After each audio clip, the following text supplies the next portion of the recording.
পৃথিবীর সবচেয়ে দুর্ভাগ্যজনক ব্যক্তি হচ্ছেন তিনি, যিনি ফ্যামিলি পলিটিক্সের শিকার।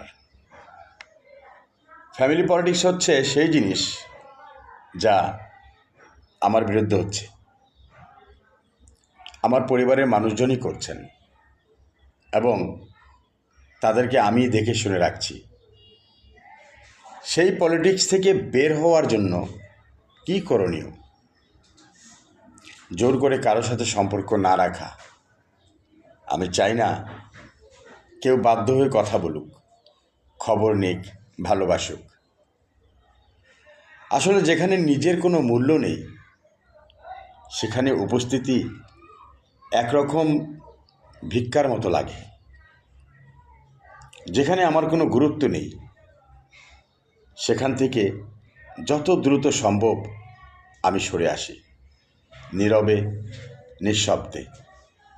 আসলে এই সব কিছুর কারণ হলো বয়স।